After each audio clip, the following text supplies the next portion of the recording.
திருடன் திருடன் திருடன் ஐயோ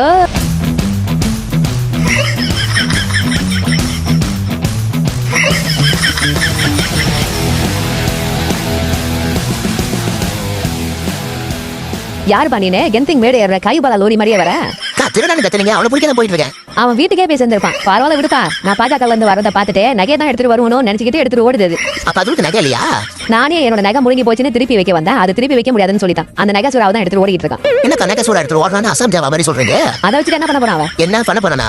இந்த மாதிரி உங்களோட நகை வச்சு 6 மாசமோ 7 மாசமோ ஆயிருந்தா, அந்த முழுகி போயிருந்தா, அது உங்களால எடுக்க முடியாம போயிருந்தா, அந்த நகை சூறாவை நீங்க வச்சிருந்தா, அதை மறுபடியும் நீங்க காசு ஆக்கணும்னு நினைச்சீங்கன்னா, அரிசிகா கோல்டுக்கு ஒரு கோலை போட்டீங்கன்னா, நீங்க வச்ச நகை எவ்வளோ, அதை மறுபடியும் எவ்வளவு எடுக்கணும், அந்த சூறானால உங்களுக்கு எவ்வளவு கிடைக்கும்னு புள்ளி விவரமா சொல்லுவாங்க. அது மட்டும் இல்லாம நீங்க மலேசியால எந்த மூலையில இருந்தாலும் ஒரு கோலை போட்டீங்கன்னா, அவங்க நேரடியா உங்களை வந்து சந்திச்சு உங்களை கூட்டிட்டு நீங்க வச்ச நகை கடைக்கு போய் அந்த நகையை அவங்க காசு போட்டு அவங்களே வெளியே எடுத்து நகை சூறாக்கு எவ்வளவு வருதுன்னு பார்த்துட்டு அந்த காசு உங்கள்கிட்ட கொடுத்துட்டு அந்த நகையை எடுத்துட்டு போயிருவாங்க. நகையை வெளியே எடுத்த மாதிரியும் இருக்கும், அந்த சூறானால உங்களுக்கு காசு கிடைச்ச மாதிரியும் இருக்கும். இது தெரியாம பல பேர் இந்த நகை சூறாவை வீட்டு ட்ராலையும் அல்மாரி மேலையும் போட்டு வச்சிருக்காங்க.